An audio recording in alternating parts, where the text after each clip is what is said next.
नमस्ते। भारतवर्ष में लग रहा है आजकल एक वसंत उत्सव आया हुआ है। राम और राम मंदिर की धूम है और इसने भारत की मानसिकता को, भारत के भावों को बहुत गहराई से स्पर्श किया है। ये केवल इस घटना को या जो भी होने वाली है या जो कुछ हुआ है, इसको हम लोग केवल एक दिन का इवेंट नहीं है। जैसे एक दिन की घटना, जैसे महाभारत हुई थी, तो उसके पीछे इतिहास कहाँ से शुरू होता है उसका देखा जाए तो राजा शांतनु के समय से शुरू होती है। तो वो बल्कि श्री अरविंद को अगर हम पढ़ें तो पुरुरवा के निर्णय से शुरू होती है कि एक दिन महाभारत होगा। क्यों? क्योंकि पुरुरवा ने अपने अर्थ को, पृथ्वी को अबैंडन कर दिया था अपने निज के प्रेम की स्वर्गिक प्राप्ति के लिए। महाभारत का वो ओरिजिन है। तो अगर हम देखते हैं तो चीज़ें तो लगती हैं कि आज हो रही है घटनाक्रम, लेकिन ये 500 वर्षों की पीड़ा है और इसको हम कई स्तरों पे देख सकते हैं। भौतिक स्तर पे तो हम लोग जानते हैं फला फला दिन, फला फला मुहूर्त पे फला फला जगह उद्घाटन होने वाला है। एक भौतिक स्तर पे एक घटना हो रही है, उसका अपना एक प्रयोजन होता है। और हालांकि लोग कि ये मुहूर्त होना चाहिए, ये तिथि होनी चाहिए, ये दिन होना चाहिए, लेकिन हम लोग सनातन धर्म में अल्टीमेटली क्या मानते हैं? मुहूर्त है, तिथि है, लेकिन तिथि और मुहूर्त से परे भगवान है। और जहाँ राम जी की बात आती है तो हम लोग तो ये मानते हैं कि हो ही है सो ही जो राम रचि राखा, को करी तर्क बढ़ावई शाखा। तो ये सारे घटनाक्रम उस तरह से मोल्ड होते हैं।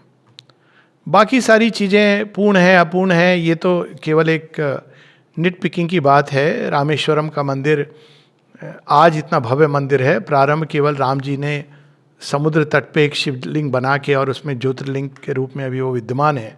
तो वो ये सब बातें कि पहले मंदिर पूर्ण होगा, बल्कि मुझे लगता है कि ये सत्य के विपरीत है।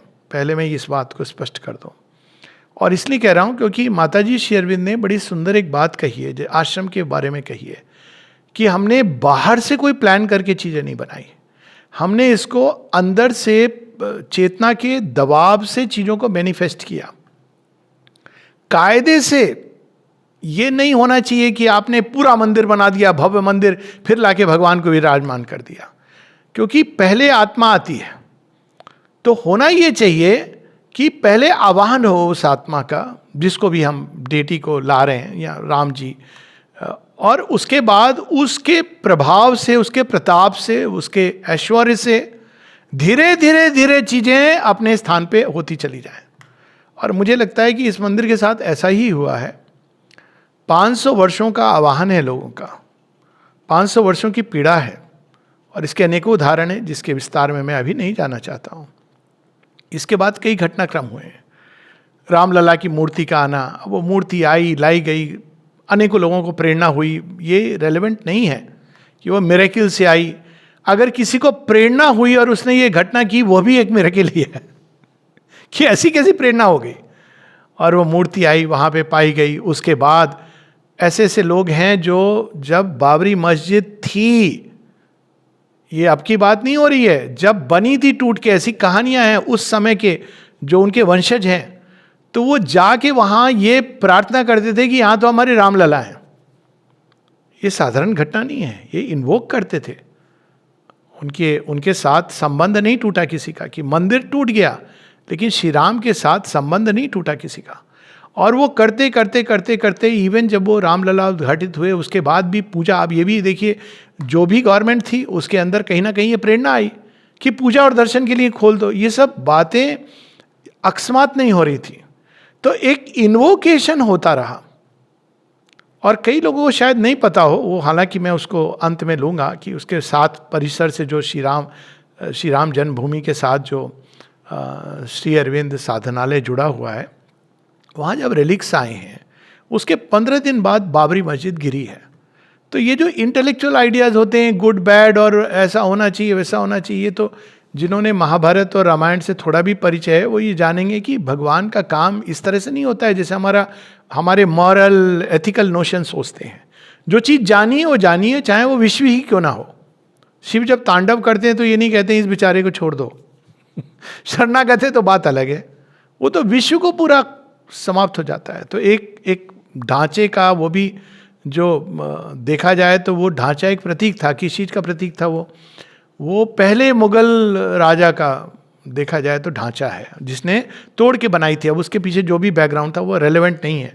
अब ये चीज़ स्थापित हो गई है कि वहाँ पर एक मंदिर था और उस पर ये मस्जिद बनाई गई थी। अब वो डिटेल्स में हमें जाने की और ज़रूरत नहीं है।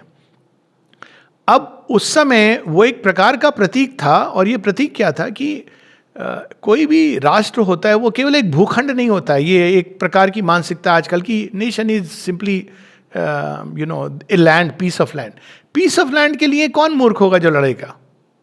वास्तव में देखा जाए तो पीस ऑफ लैंड के लिए तो लड़ना मूर्खता है। अगर तुम इसको पीस ऑफ लैंड समझते हो तो सच में उसको रिनाउंस करके भज गोविंदम उसमें चले जाओ। ना केवल राष्ट्र जो मॉडर्न डेमोक्रेटिक आइडियल है कि it is of the people, for the people, by the people. राष्ट्र लोगों का जमावड़ा या जमघट नहीं है। राष्ट्र क्या है? श्री अरविंद हमें बताते हैं, हर एक राष्ट्र की अपनी एक आत्मा होती है। और इसको अगर हम वास्तव में पुरातन सोच में जाएं तो रूट रेसेस की बात कही गई है। अब ये रूट रेसेस क्यों बताई गई हैं? रेसिज्म के कारण नहीं। आजकल ये थॉट है जो हर चीज को डिस्ट्रॉय करके लेवल कर रहा है। जैसे वनस्पति जगत में, जैसे पशु जगत में विविधता में एक आनंद लेते हैं, 5 उंगलियां एक जैसी नहीं होती, हमारे यहाँ कहावत है। वैसे ही मनुष्यों की विविधता में, राष्ट्रों की विविधता में वो यज्ञ पुरुष आनंद लेते हैं। सब लोग एक जैसे हैं ऐसा नहीं है।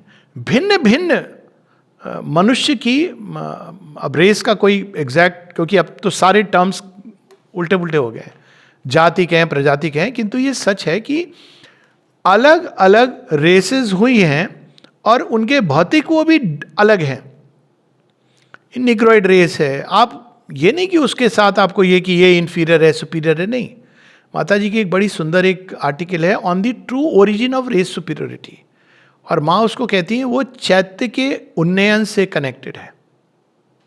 परंतु अगर आप देखें अफ्रीकन निग्रोइड रेसेस वो एक प्रकार की है, वेस्टर्न रेसेस उसमें एक अलग प्रकार की है, उसमें भी अलग अलग है, मंगोलॉइड अलग हैं, कॉकेशियंस अलग हैं, और भारत भूमि में अलग। हर तरह से आप इनको देखो। इस तो पता नहीं क्यों लोग आर्यन द्रविडियन की लड़ाई में लग गए कि आर्यन अलग होते हैं और द्रविड़ अलग होते हैं, लेकिन ये भारत भूमि आर्यन रेस जिसको कहा गया था, आर्यन सभ्यता उनके लिए बनी थी। आप इसको हिंदू बोलो कुछ बोलो, ये एक अलग बात है, लेकिन ये आर्य सभ्यता यहाँ पे, वैसे ही जैसे यूरोपीय सभ्यता है, वैसे ही जैसे निग्रोइड सभ्यता है, वैसे ही जैसे एक मंगोलॉइड सभ्यता है, और हर एक को अपने हिसाब से इवॉल्व करना है, ग्रो करना है। तो जब ये इन्वेजन हुआ तो केवल एक भूखंड पे कब्जा नहीं हुआ, वहाँ की जो संस्कृति थी, सभ्यता थी, जो वहाँ पे जो पर्टिकुलर वे, विशेष रूप से भगवान प्रकट कर रहे थे अपने को आर्य संतानों के रूप में, आर्य भूमि के रूप में, उसका दमन हुआ और उसके ऊपर एक फॉरेन सभ्यता का इन्वेजन हुआ और उसने उसको अधिकृत किया। अब ये कैसे किया वो एक लंबी कहानी है, लेकिन उसमें कन्वर्शन हुए, उसमें मॉन्यूमेंट्स को तोड़ा गया, उसमें इतिहास को बदला गया अनेकों प्रकार से, क्योंकि इन इन्वेजन्स के पीछे जो असुर था वो जानता था कि यही वो भूखंड है जहाँ से यज्ञ की ज्वाला उठ के पूरे विश्व को बदल सकती है। तो सबसे ज़्यादा अटैक भारतवर्ष पे हुए, और उसमें ये मॉन्यूमेंट्स का तोड़ना, ये सब ये सिंबॉलिक इवेंट्स हैं कि उस सभ्यता का विनाश करने की चेष्टा की गई। अब तो लोग केवल माइक पे बोलते हैं सनातन धर्म को नष्ट करने की बात, लेकिन प्रयास उस समय जो भयंकर हुआ था, तो हमें इसको केवल एक इन्वेजन हुआ उसमें तोड़ दिया, ये बात इतनी साधारण नहीं है। और ये क्यों हुआ, अगर हम इसके पीछे जाएं तो भारत में हम देखते हैं कि एक भूखंड तक, और उसमें ये सारे प्रश्न अपने आप उत्तर हो जाते हैं कि एक काल खंड तक, अगर हम आर्यवर्त जो श्री राम स्थापना करते हैं, उसके पहले ऋषियों ने भारत के मानचित्र को अपने मन में बनाया, मानस पूजा की उसकी, फिर उसके बाद श्री राम ने उसको भौतिक स्तर पर एक किया, मिथिला से लेके लंका तक, और आर्य सभ्यता स्थापित की। उसके बाद श्री कृष्ण ने फिर से उसको एक ठोस कदम लेके भारत को यज्ञवेदी बना दिया। फिर श्री कृष्ण का तेज प्रताप चलता रहता है। समस्या कहाँ शुरू हुई? श्री कृष्ण और श्री राम के अगर योग को देखें और उन ऋषियों के भी योग को देखें, ऋषि कौन थे? वो अदर वर्ल्डली सेंट्स नहीं थे, ऐसे भी लोग थे वो जो एसेटिक्स थे, उस समय सन्यासी थे, लेकिन ऋषि पैशनेट थे, क्रिएटर्स थे, क्रोधित हो जाते थे, प्रेम में पड़ जाते थे, एजुकेटर्स भी थे। उनकी अगर हम देखें तो उन्होंने अस्त्र शस्त्र इन सबको उन्होंने प्रकट किया था संसार में, शिक्षा दी थी, वैज्ञानिक थे, आयुर्वेद का विज्ञान, विमान शास्त्री, ये सब ऋषि थे। तो ये जो आइडियल था भारतवर्ष में, ऋषि का आइडियल था। सन्यासी थे क्योंकि वो एक एफर्ट है, एक्सट्रीम एफर्ट संसार से दूर होने का, लेकिन जो नेशनल आइडियल था वो सन्यासी का नहीं था, वो ऋषि का था। और लेकिन उसमें कर्म कांड आई, कई चीजें आई जिसके कारण बुद्ध प्रकट हुए और उन्होंने उन चीजों को तोड़ा और उसकी जगह उन्होंने वापस उन्होंने आर्य धर्म के, आर्य वे ऑफ लाइफ की स्थापना की। वो आर्य कहते थे, अगर हम उनके देखें टीचिंग्स को, तो वो तो ये नहीं कह रहे हैं कि तुमको संसार छोड़ के जाना है, वो तो ये कह रहे हैं बार बार कि तुम्हें मिडिल पाथ, एटफोल्ड पाथ, कैसे जीवन को देखना है, राइट परसेप्शन, राइट अंडरस्टैंडिंग। तो वो तो अदर वर्ल्डलीनेस की बात नहीं कर रहे हैं, ये जरूर कह रहे हैं कि निर्वाण में आपकी अल्टीमेट मोक्ष है, लेकिन जीवन कैसे जीना है उसका वो धर्म बता रहे हैं, विधि बता रहे हैं, और वो धर्म उनके जीवन के कंडक्ट में घुला हुआ है। वो ये नहीं कह रहे हैं कि धर्म केवल कर्म कांड है, वो सारे जीवन को, अगर हम एटफोल्ड पाथ को पढ़ें, right understanding, right perception, right action, right response, सारे के सारे जीवन से जुड़े हुई चीजें हैं। फिर चूंकि बुद्ध आए, कई लोगों ने उनको अवैधिक कह दिया क्योंकि बुद्ध ने क्लासिकल वेदों का खंडन किया जो कर्मकांडी वो था। तो भारतवर्ष में शंकराचार्य, अब यहाँ पे शंकराचार्य की बात आ जाती है। उनको ये, उन्होंने देखा कि ये तो आर्य सब, ये तो वैदिक युग की जगह ये बुद्ध की तरफ टिल्ट हो रहा है, तो उन्होंने कंजर्व करने के लिए उस समय वैदिक सभ्यता को उन्होंने अपनी ओर से प्रयास किया, जो उस समय के लिए बहुत ही अद्भुत प्रयास था, इसमें कोई दो राय नहीं है। और वो प्रयास 2-3 प्रकार से किया उन्होंने। एक तो उन्होंने अपनी व्याख्या की उपनिषदों की, वैदिक कुछ उनकी उपनिषदों की तो की है उन्होंने, ईश उपनिषद की, और उनकी अपनी जो उन्होंने लिखा है भाष्य, विवेक चूड़ामणि इत्यादि। और साथ ही उन्होंने मठों को एस्टैब्लिश किया चारों तरफ, जिससे वो भारत को एक जगह, एक उसमें जोड़ सके। और बाकी सारे जो उस समय स्कूल्स थे ऑलरेडी, कुछ एक भारत में तो शुरू में क्या था, शुरू में थे गुरुकुल आश्रम, मत संप्रदाय नहीं थे। लोग, आप कहां से आ रहे, मैं इस ऋषि के कुल से हूं, ऋषि के नाम से आपका कुल होता था, गोत्र होता था। आप ये नहीं कहते थे कि मैं वेदांत के मत से हूं, या मैं अद्वैत हूं, या मैं द्वैत हूं, ये सब बाद में आया। उस समय आश्रम थे, ऋषि थे, गुरुकुल थे, राजाओं का उनको संरक्षण था और ऋषियों को राजाओं का संरक्षण, एडवाइस मिलती थी, और उसमें राजाओं के बच्चे भी आते थे। हाँ, ये जरूर था, वहाँ पे एक समस्या ये थी अधिकार भेद की, थोड़ा वो देखते थे कि नहीं, जो लोग इसके लिए फिट हैं उनको ही वो गुरुकुल में लेते थे, क्योंकि वो एक प्रकार की हायर नॉलेज थी। बाकी लोगों को वो जीवन शैली बताते थे, लेकिन उसमें छुआछूत नहीं थी तब तक।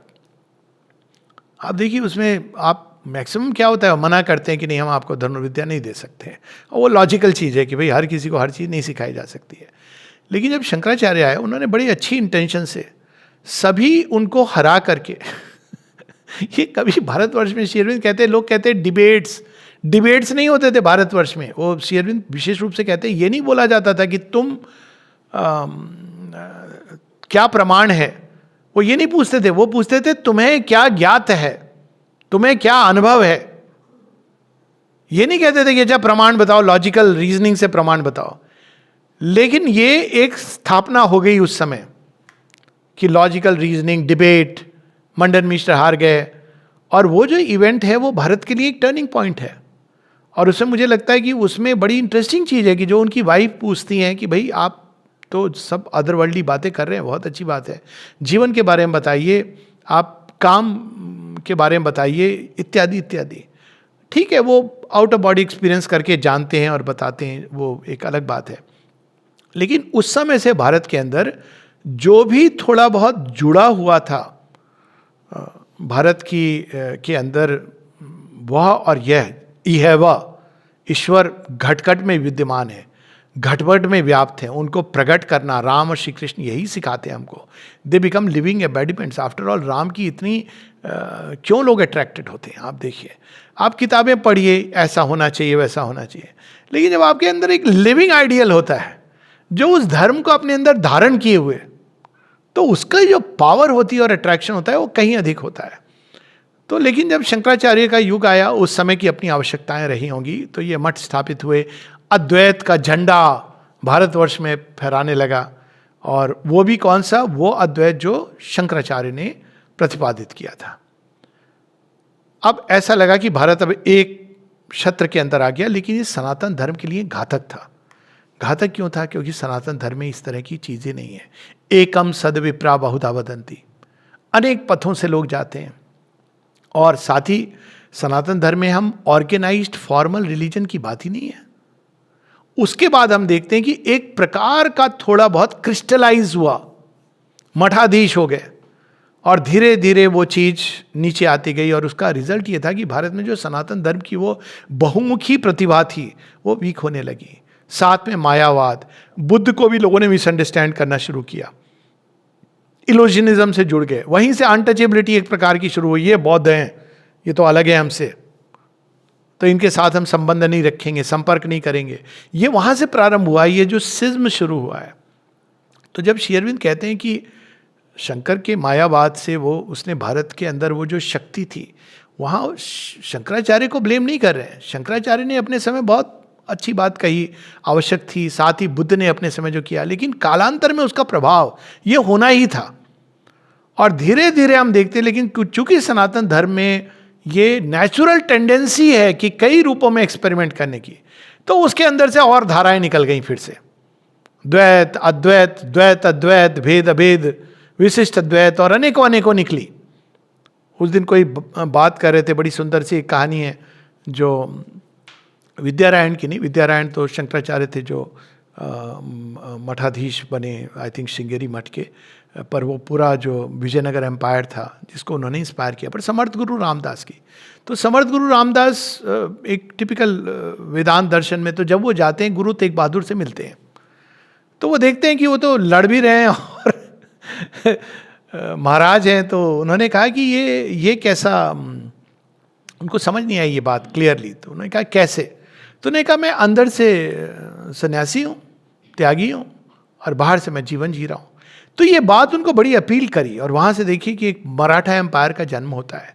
भारतवर्ष का ओरिजिनल जो सनातन धर्म था उसमें जीवन मुक्त की बात की जाती थी, विदेह जनक, और अनेकों अनेकों, राम भी स्वयं जीवन मुक्त हैं अगर देखा जाए.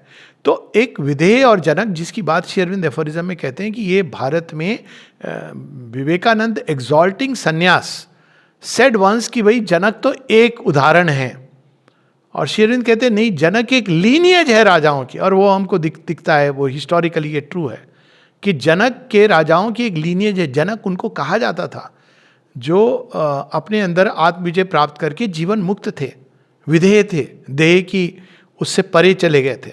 और अनेकों अनेकों कहानियां उससे कनेक्टेड, वो अभी नहीं. तो भारतवर्ष ने लेकिन धीरे धीरे शंकराचार्य का इतना स्ट्रांग इन्फ्लुएंस रहा है कि उसने एक सन्यास और अदरवर्ल्डली मोक्ष इन द सेंस की जन्म ना ले, जन्म का मरण के फेरे से कट जाना, ये सारी चीजें जुड़ती चली गई. और परिणाम क्या हुआ? परिणाम वो हुआ कि इन्वेजन्स आके वो हमें चेताने लगे, देखो ये भारत जो तुम बना रहे हो ये राम और कृष्ण का भारत नहीं है. पर हम नहीं चेते. प्रयास हुए, सिख खालसा पंथ और मराठा एम्पायर, राणा प्रताप, ये सब बड़े सुंदर प्रयास थे. और साउथ में भी हुए जो रेजिस्टेंसेस हुए, वहाँ भी फार ईस्ट में भी हुए रेजिस्टेंसेस हुए, क्योंकि कहीं ना कहीं गीता की चिंगारी रह रही थी. और रानी लक्ष्मीबाई, तो ये गीता का जो पावर थी वो ओवरराइड कर रही थी भारतीय मानसिकता जो अदरवर्ल्डली होती जा रही थी. परंतु अंततः एक रात आई, घोर कलयुग जिसको कहते हैं, उसमें छिनने लगा सब कुछ, लेकिन मरा नहीं. क्यों नहीं मरा? क्योंकि सनातन धर्म इस तरह से एस्टेब्लिश हुआ कि उसमें बहुत सारे सेफ्टी, वो किसी एक किताब पर आधारित नहीं है, किसी एक व्यक्ति पर आधारित नहीं है, किसी एक भूखंड पे आधारित नहीं है, किसी एक मंदिर पे आधारित नहीं है. इस कारण वो ज्योत जलती ही रही किसी ना किसी रूप में, इवन अदरवर्ल्डी रूप में जलती रही। फिर कालखंड बदला और भारत आजाद हुआ, स्वतंत्र हुआ।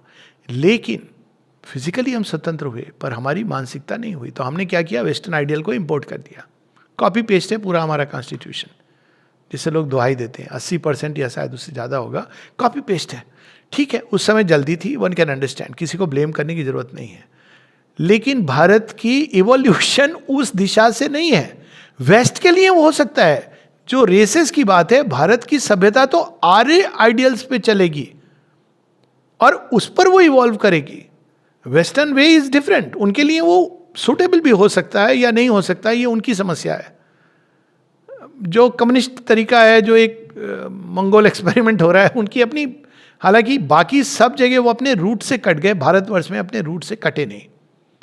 तो अब क्या हो रहा है कि अब ये जो भारत ने कॉपी पेस्ट किया, साथ में डिवाइड कर दिया, जो हिंदू मुसलमान एक साथ रहते थे डिवाइड कर दिया।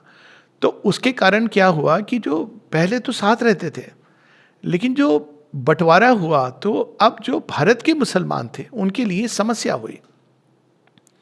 समस्या क्या हुई, पहले ही समस्या थी कि भाई हम अरब देश के हैं या भारत के हैं, क्योंकि ये तो सॉइल का रिलीजन ही नहीं है, कन्वर्ट्स हैं। कहीं ना कहीं वो गिल्ट फीलिंग होती है, जैसे कोई नई नई बहू होती है वो बाहर भी साफ करती है, तो एक टेंडेंसी होगी टू प्रूव कि वी आर मोर। आप किसी नए जगह जाते हैं ना, भारतीय कोई अमेरिका चला जाए, नया नया जो रहना चाहता है, वो ज़्यादा अमेरिकन एक्सेंट पिकअप करता है, मतलब अननेचुरल, क्योंकि उसको वहाँ रहना है, वहाँ का वासी बनना है, उसको प्रूव करना है कि I am more American than the American. इस पर तो बहुत सारे जोक्स हैं। तो उसी तरह की कुछ ऐसी चीज़ हुई कि एक पहली आइडेंटिटी क्राइसिस हुई यहाँ की मुस्लिम्स में, कि भाई हम यहाँ के हैं, उनकी कल्चर, उनकी सोच, तौर तरीका सब कुछ जुड़ा हुआ है एक्चुअली, अगर तुम ध्यान से देखो। और दूसरी जगह हम अरबों के प्रति एलिजियंस। अब इन लोगों ने क्या किया था, इन्वेडर्स ने, इन्होंने भाषा पर काबू किया। भारत में जितने भी डायलेक्ट्स थे उनको कैसे ख़त्म किया। जब मुगल्स आए उन्होंने फारसी भाषा कंपलसरी कर ली थी, आप किसी भी हायर उसमें नहीं जा सकते थे अनलेस आपको फारसी आती हो। तो अब आप अपने रूट से कटने शुरू हुए। अंग्रेज़ों ने क्या किया, अंग्रेजी भाषा शुरू कर दी। हिस्ट्री आपकी चेंज होती रही, क्योंकि कॉन्करर्स रोड द हिस्ट्री। तो एक बड़ी हीन भावना, हीन मानसिकता से ग्रसित भारत मुक्त हुआ, और एक खंड होकर, जहाँ एक और तो भारतीयों को यही नहीं समझ आ रहा था कि क्या हुआ है, क्या करें, कैसे करें, और बड़ा कुनबा था उसमें। ऑलरेडी मुस्लिम्स की ये समस्या हो रही थी कि हम यहाँ के या अरब के, वहाँ तक तो कोई प्रॉब्लम नहीं था, अरब दूर है, लेकिन अब यहाँ के हैं कि ये पाकिस्तान के हैं, क्योंकि उनको एक चुनाव करने को दिया गया था कि आप जाना है तो जा सकते हो। और बहुत कम लोगों को ये पता होगा कि कईयों ने चुना था उस पार्टी के लिए, लेकिन वो गए नहीं। अब देखिए ये बड़ी दुविधा, वन कैन एम्पैथाइज कि भाई कैसी मानसिकता में क्या क्या हो रहा होगा। लेकिन अब रिजल्ट क्या हुआ, वो अपने घेटोज में रहने लगे। फिर राइट शुरू हुए, वैसे से भयानक राइट्स। यहाँ भी हिंदूज ने खुद को सेल्फ डिफेंस शुरू करना शुरू किया, क्योंकि फॉर्चुनेटली गांधी जी चले गए थे, तो अब नेचुरली अब सेल्फ डिफेंस आपकी नेसेसिटी थी। तो ये सारी चीज़ें होती रहीं। अब 75वें साल पे आप देखेंगे पिछले 2-3 सालों से, और बात इसमें किसी पार्टी के क्रेडिट लेने की नहीं है, तो काल चक्र घूमता है। आप देखेंगे कि सनातन सनातन सनातन शब्द शुरू हो गया है। यहाँ तक कि कई मुस्लिम भाई हैं जो, जिन्होंने एक्स मुस्लिम होके वो खुद को सनातनी मुस्लिम कहने लगे। हाँ, ये एक टर्म है, आप सर्च कीजिए, और ये छोटे मोटे नहीं है, आपको संख्या लाख में मिल जाएगी, कई हजारों में तो मिलेगी, जो सनातनी मुस्लिम, और बोल रहे हैं अपनी बात कि भाई हम मुस्लिम हैं, लेकिन हम सनातन, हमारे रूट्स हैं, इन द सेंस कि हम विश्वास करते हैं सर्वधर्म। हम ये नहीं मानते कि वो कट्टरवादी नहीं है, हम तो ये ठीक है, हमारे लिए अल्लाह का पथ है, कोई प्रॉब्लम नहीं है उसमें, और भारतीयों को भी कोई प्रॉब्लम नहीं है किसी हिंदू को इससे। हम कुरान को पढ़ते हैं, सब कुछ है, लेकिन हम, हमारे रूट्स हैं राम और कृष्ण में, और हम सनातन के जो प्रिंसिपल्स हैं उन सबको मानते हैं। आप देखिए कितनी सुंदर बात है। एक चेंज सारे भारतवर्ष में, इस तरह की एक आंतरिक स्पिरिचुअल रिवॉल्यूशन चल रहा है। लोग इसको पकड़ नहीं पा रहे हैं, और कोई पार्टी इसको पकड़ नहीं पा रही है कि ये एक, शेरविंद ने एक जगह कहा है कि spiritual revolutions are the great sowings. और पिछले कुछ वर्षों से चल रहा है। 2014 जो माँ की भारत आने की जो सेंटेनरी है, वहाँ से ये प्रोसेस शुरू हुई है।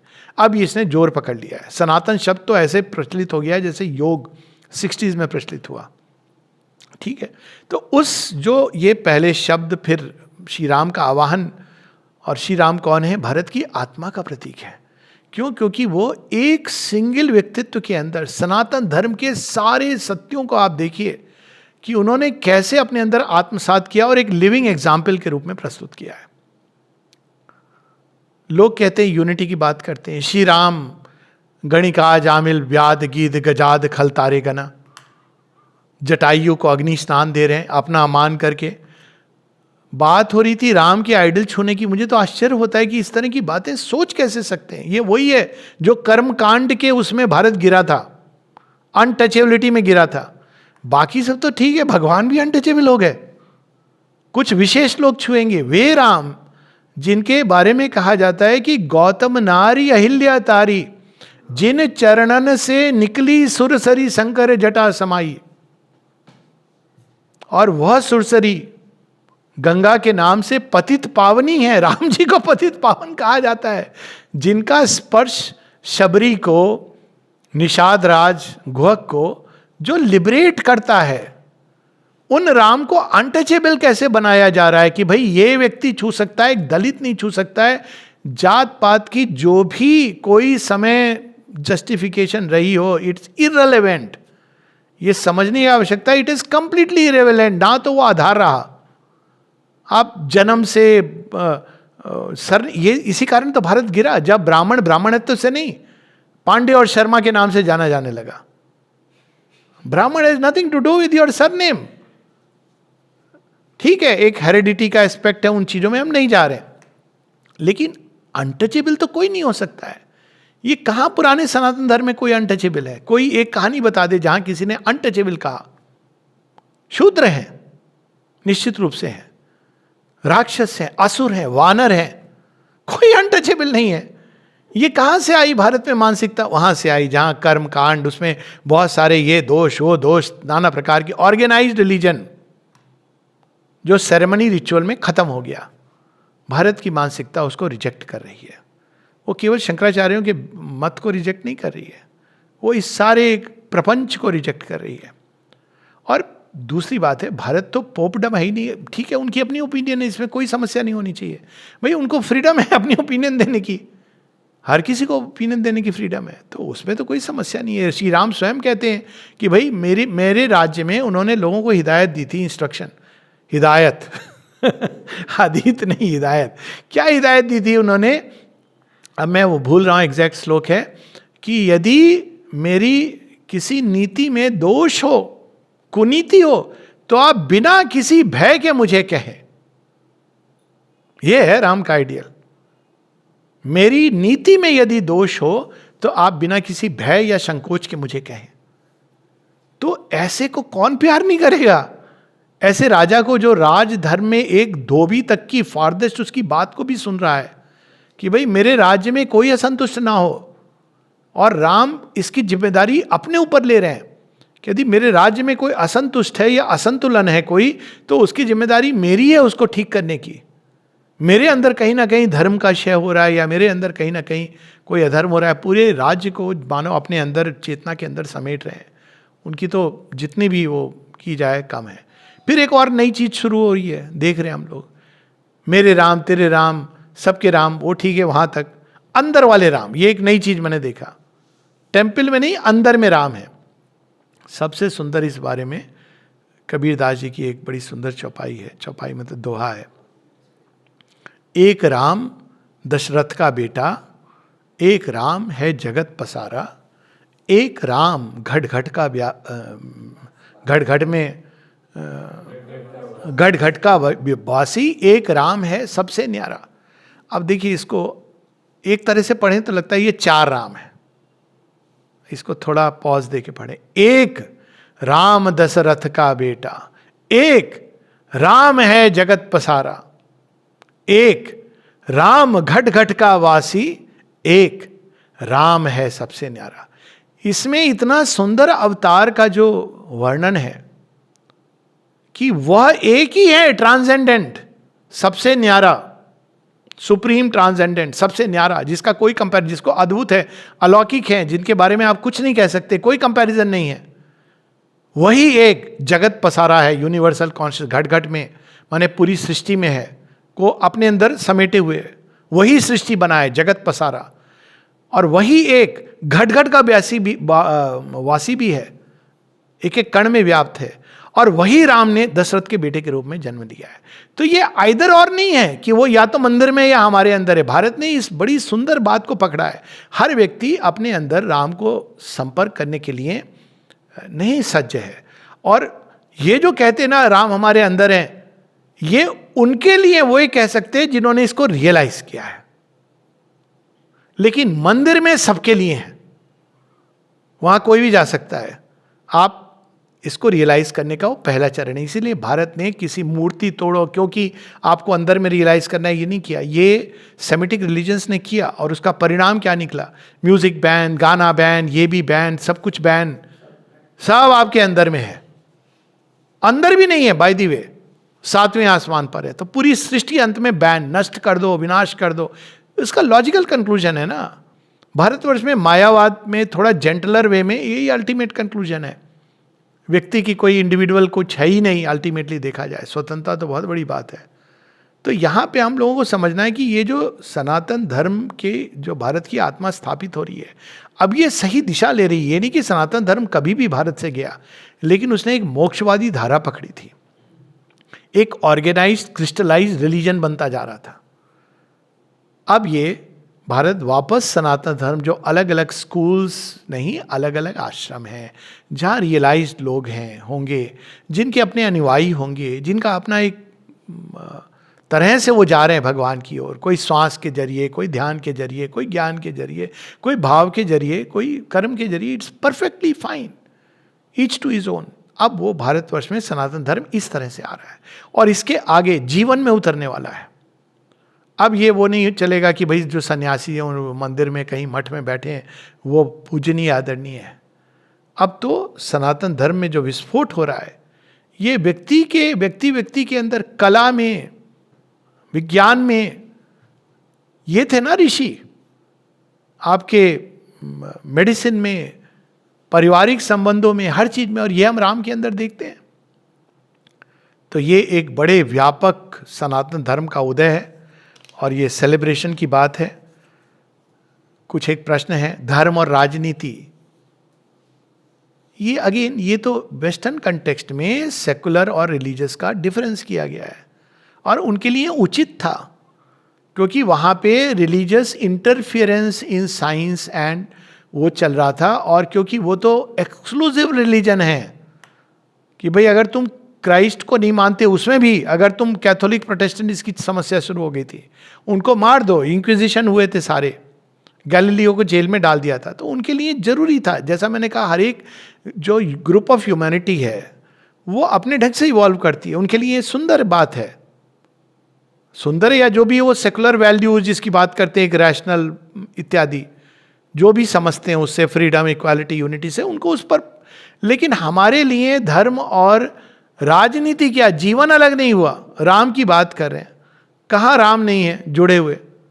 जन्म लेते हैं तो राम है, बच्चा मिलते हैं आप एक दूसरे से, हम तो उसमें हमने ग्रो किए हैं कि हम कहते थे राम राम, जय श्री राम, जय राम जी की जय हो, ऐसे तो बचपन से बड़े हुए।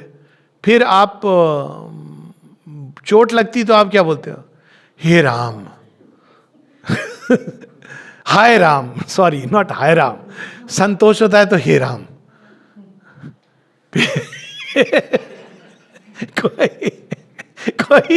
कोई चीज अचूक है तो उसके बारे में कहते हैं रामबाण। और अंत में मरते हैं तो आज तक कहते हैं राम नाम सत्य है। मतलब भारतवर्ष में राम का आना, राम कभी अलग नहीं हुए, भारत ने कभी अलग नहीं किया उनको। तो कौन नहीं आनंद उत्सव मनाएगा कि अब उन राम लला का आ रहे हैं, जन्म ले रहे हैं, भारत की आत्मा जन्म ले रही है। उस पे लोग बेकार में ये विवाद अन्य से, खैर उनको फ्रीडम है, जो भी करनी है करने दो। पर इट्स, और ये इनर राम है, आपके लिए है, अच्छी बात है, पर कईयों के लिए बाहर भी राम है। आपको क्या समस्या है उससे? मतलब उसमें आपके कोई ये तो नहीं कह रहा है कि आप अंदर में राम को रियलाइज नहीं करिए, या ये तो नहीं कह रहे जो मंदिर में जाएंगे वही राम के भक्त है, कोई ये आपसे नहीं कह रहा है। आपको ये बताने की भी जरूरत नहीं है कि मेरे अंदर राम है। जो जा रहे हैं जा रहे हैं, जो नहीं जा रहे हैं उनकी अपनी एक जर्नी। राम सबके हैं, सबके साथ हैं, सबको अपने अपने ढंग से। एक लक्ष्मण को साथ लेके चलते हैं, हनुमान को अपने, जिनके बिना कहते हैं कि काज उनके नहीं संवरते। भरत दूर हैं लेकिन भरत से मिलते हैं तो क्या आनंद की बात है। तो राम अनेकों रूप में सबके अंदर कार्य कर रहे हैं, यहाँ तक कि रावण के अंदर भी राम ही है। हमारा तो इस हद तक जाता है। तो वो राम का आना एक अद्भुत है भारतवर्ष के लिए। और बिल्कुल मंदिर का बनना, और धर्म और राजनीति अब अलग नहीं होंगी, लेकिन दोनों को शुद्ध होना है। धर्म का राजनीति पर प्रभाव ये नहीं होना चाहिए कि भाई, और सनातन धर्म में तो कोई विधर्मी वैसे होता नहीं है, अधर्मी होते हैं लोग। हम यूज करते हैं ये वर्ड आजकल विधर्मी, वास्तव में क्या है कि अब अधर्मी तो चाहे वो हिंदू हो, मुसलमान हो, क्रिश्चियन हो, रैशनल हो, कुछ भी हो, अधर्मी तो अधर्मी है। रावण तो शिव भक्त हैं, हिंदू हैं, राम मारते हैं, अधर्मी तो अधर्मी है। बाली द बीस्ट मारते हैं उसको। तो धर्म और अधर्म, इस तरह से भारत की मानसिकता। और धर्म रीजन से कहीं अधिक है। रीजन केवल दिमाग में, वो भी लेफ्ट ब्रेन में घूमता है। धर्म हृदय में भी है, धर्म जीवन में भी है, धर्म इमोशंस में भी है। धर्म क्या है? वह सब कुछ जो आपको ईश्वर उन्मुख ले जाता है, वो सब कुछ जो सृष्टि को जोड़ता है, आपस में भी और ईश्वर से भी। तो अगर वैसा धर्म की अगर सही व्याख्या सनातन धर्म में, तो ये है ही राजनीति पर प्रभाव डाले। राजधर्म, पति धर्म, पत्नी धर्म, स्त्री धर्म, सारे अनेकों प्रकार के धर्म हैं। अगर वो अपना प्रभाव डालें, विद्यार्थी के समय का धर्म, शिक्षा के समय में जो धर्म होना चाहिए एक विद्यार्थी का, तो आप देखिए कितना बदल जाएगा जीवन। अभी तो शिक्षा के समय बच्चों में होड़ लगी रहती है कि पापा की बड़ी गाड़ी है कि नहीं, और कौन से वर्जन का मोबाइल है। अगर आप वास्तव में, गुरुकुल की परंपरा क्या थी कि भाई शिक्षा का समय शिक्षा का धर्म है। आप राजा के घर से आ रहे होंगे, यहाँ आप गुरु को बिलोंग करते हैं। It was a very profound system, जिसको तोड़ करके ये मॉडर्न एजुकेशनल इंस्टीट्यूशंस आ गए, जहाँ बच्चे मोबाइल लेके उसमें क्या देख रहे हैं गॉड नोज, और अब आप उसको मेंटल वे में कंट्रोल करने की चेष्टा कर रहे हैं। तो Gurukul was such a wonderful वे। वो गुरु का कुल होता था। उस समय आप माता पिता से अलग होकर धर्म की शिक्षा लेते थे। तो वो सारा कुछ आना चाहिए, आएगा। कितना समय लगेगा, क्या लगेगा, वो एक अलग बात है। पर धर्म और राजनीति से अलग नहीं होना चाहिए, बल्कि राजनीति को अपना धर्म निभाना चाहिए। राजनीति का अपना धर्म है। और बड़ी सुंदर बात एक जगह श्री अरविंद कहते हैं कि भारत ने गलती क्या की, उसने चाणक्य नीति अपनाई, ना कि व्यास नीति। व्यास कौन है? ऋषि हैं। और व्यास नीति कहां देखने को मिलती है? युधिष्ठिर। व्यास नीति कहां देखने को मिलती है? श्री कृष्ण। व्यास नीति में कभी भी धर्म को अलग नहीं किया गया अपनी नीतियों में, लेकिन चाणक्य नीति में अचीव द टारगेट, और उसमें आपके माइंड का प्ले है। अब देखिए कितना डिफरेंट है दोनों का। और श्री अरविंद की ये लाइन है कि भाई व्यास नीति की जगह हमने चाणक्य नीति अपनाई, जो विश्वास वो आपको इंस्टेंट सक्सेस देगी। तो राजनीति में भी क्या चलती है? चाणक्य नीति। धूर्तता से एक दूसरे को कैसे हराओ, कैसे धन, ये चाणक्य धूर्त नहीं थे, और उस समय की बात अलग थी। Again he was a great person. लेकिन व्यास के जो कैरेक्टर्स हैं धर्म का परित्याग नहीं करते। राम जी किसी भी विकट परिस्थिति में धर्म का परित्याग नहीं करते। और उनका जो त्याग है वो सन्यासी वाला त्याग नहीं है। उनका त्याग है ईगो का त्याग, लस्ट का त्याग। राज्य से जाना हो या राज्य वापस आना हो, दोनों में संभाव है। तो ये एक धर्म और राजनीति को मिलेंगे, और भारतवर्ष में तो मिलने ही चाहिए। लेकिन अंतर यह है कि धर्म का राजनीति के लिए उपयोग नहीं होना चाहिए, निश्चित रूप से। और अगर हम ध्यान दें तो ये क्यों हुआ? भारत में दोनों सेपरेट कभी नहीं हुए, सेकुलर में भी। डेमोक्रेसी में आप कैसे अलग करेंगे? हर एक राजनेता एक विशेष धर्म के समुदाय को वोट के लिए प्रसन्न करना चाहता है। वो कितना भी स्वयं को सेकुलर बोले, वो तो धर्म का सहारा ले रहा है। तो बल्कि जब धर्म अपने रही सही मायने में आएगा, धर्म in the sense the inner law of life, तो राजनीति भी प्रखर होगी। तो इस सेंस में धर्म और राजनीति अलग होना, छुआछूत के दिन चले गए, वेदर पीपल लाइक इट और नॉट। प्राण प्रतिष्ठा एक और बड़ी अजीब बात लगी मुझे। प्राण प्रतिष्ठा इज ऑल वेरी गुड, और इसमें अकल्ट प्रोसेस है, ये सब ठीक है, क्योंकि वो मूर्ति विशेष रूप से बनाई जाती है विशेष धातु की, और उसकी तैयारी होती है स्थान की।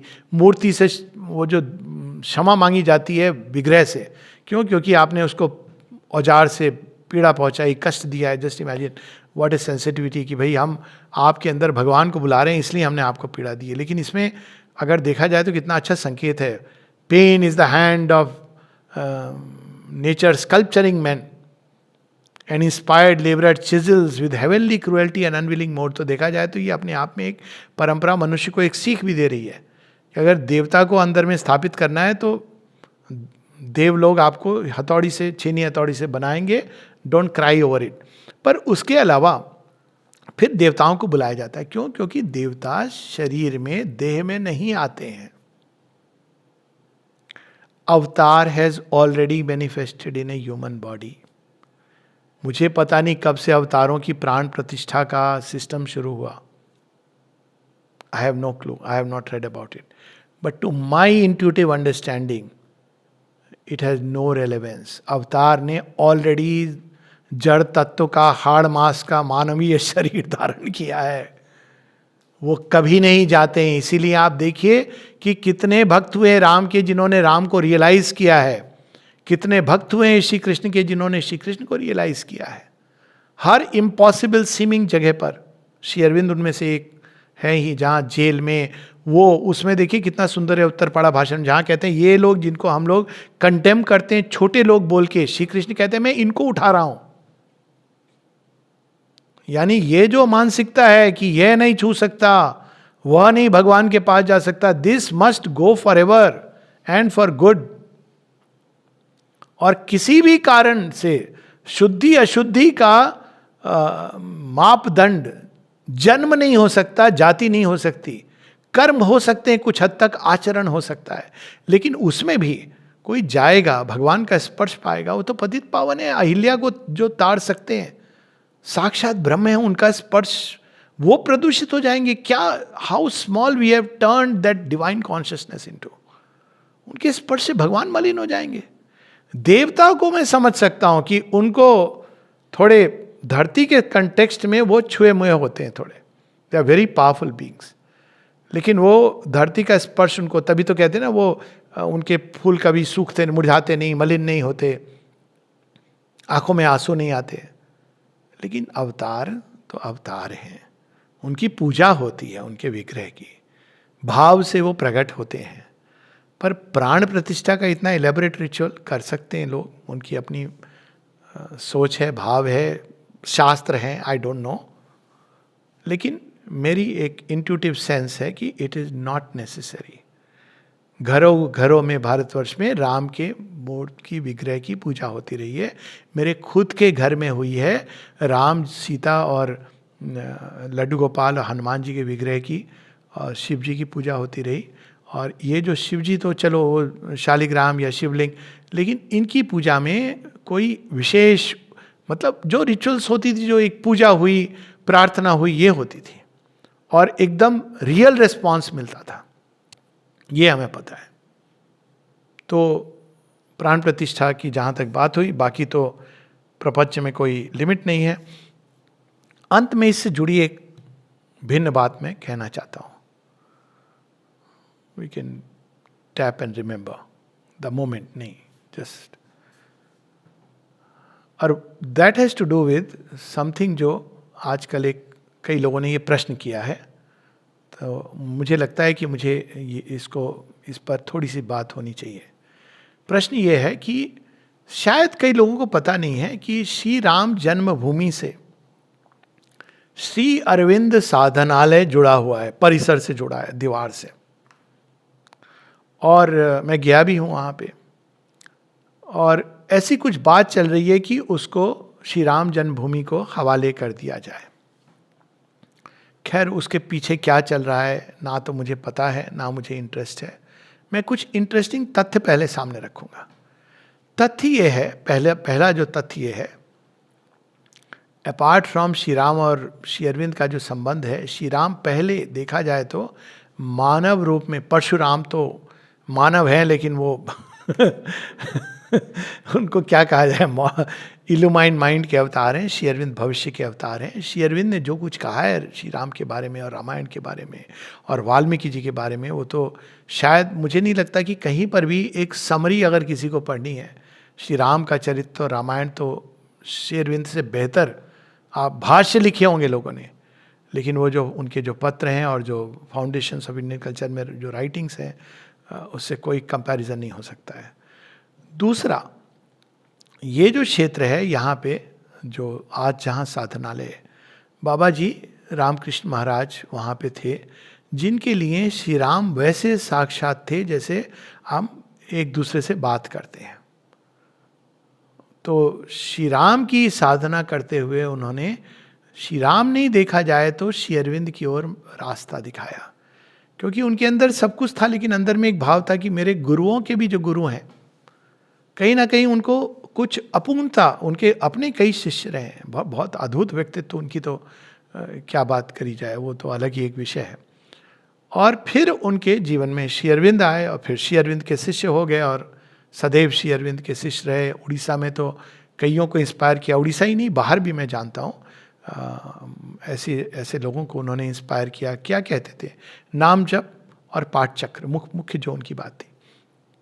अब वहाँ पे उस भूमि पर बाबा रामकृष्ण दास, उस समय वो मशहूर उड़िया बाबा के नाम से भी कई लोग उनको जानते हैं, तो श्री राम की भी साधना की है उन्होंने।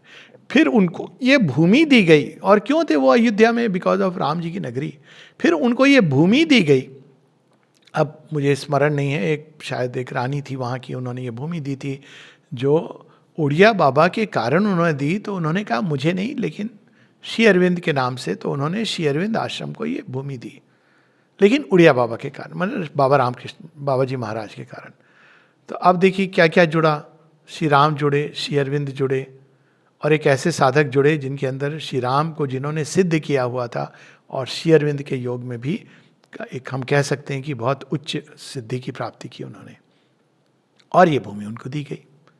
अब एक और अद्भुत बात है उस भूमि पे, आज तक वहाँ पे हनुमान जी का मंदिर है, जो आज मैं नहीं जानता हूँ किसी केंद्र पे किसी भी देवी देवता का मंदिर हो बाय द वे। और कहीं कहीं पर है, जैसे कोई एक छोटा विग्रह हो जो वहाँ का पार्ट हो, I don't remember fully but I have not seen. हालांकि बहुत सारे मैं केंद्रों में गया हूँ, परहैप्स मैक्सिमम नंबर। और यहाँ पर हनुमान जी का ना केवल एक विग्रह का मंदिर है, वो जीवंत है। मेरा जो अपना अनुभव था कि वो ही इज लिविंग रियलिटी देयर जब मैं वहाँ पे गया था। एक तरफ रेलिक्स है, एक तरफ हनुमान जी का मंदिर पहले से है। अब देखिए ये भी तीसरी एक बड़ी इंटरेस्टिंग चीज़ है, श्री अरविंद के जब रेलिक्स आते हैं 15 दिन के बाद बाबरी मस्जिद गिर जाता है, जिसकी हमने बात की। और कई ऐसी घटनाएं हुई हैं, हम लोग जानते हैं कि वहाँ पे जो कभी अटैक भी हुआ, एक टेररिस्ट भी एंटर किया था, भूल रहा हूँ मैं नाम वगैरह, एनीवेज टेररिस्ट का नाम याद रखने की ज़रूरत नहीं है, नारेबाजी जिनको करने दो। पर मेरा अपना ये मानना है कि ये सारा मंदिर अल्टीमेटली ये श्री अरविंद की देख रेख में स्थापित हुआ है।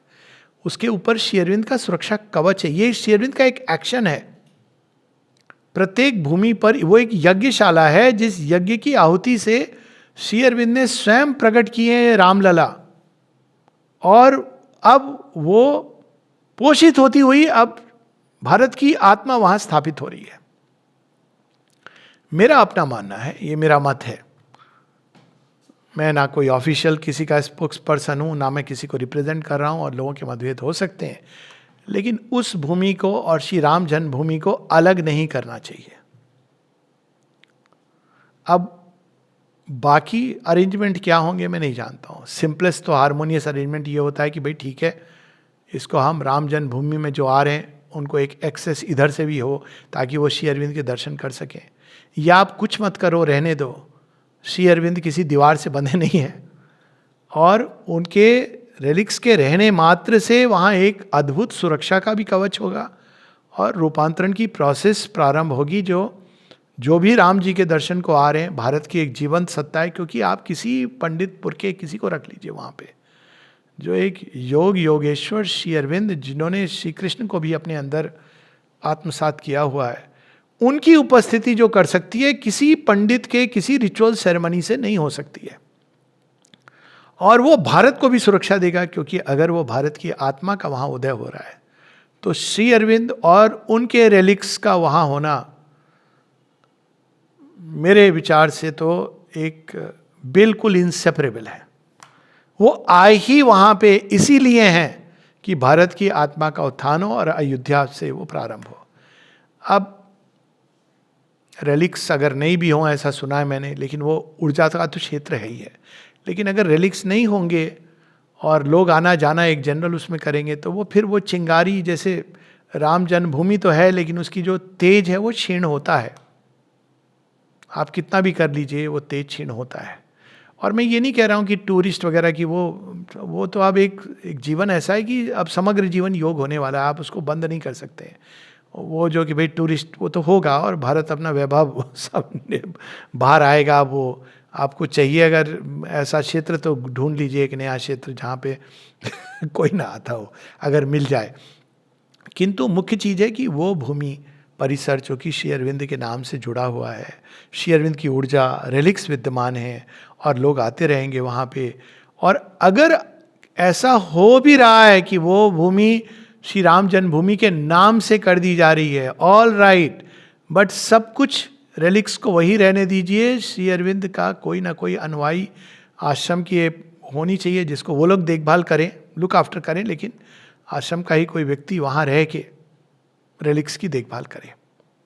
तो ये जन्मभूमि के लिए भी अच्छा है, आश्रम के लिए भी अच्छा है, क्योंकि आश्रम जुड़ रहा है एक ऐसे कार्य से जो भारतवर्ष के लिए उन्नति की ओर ले जाएगा, और भारत भूमि के लिए तो अच्छा ही है।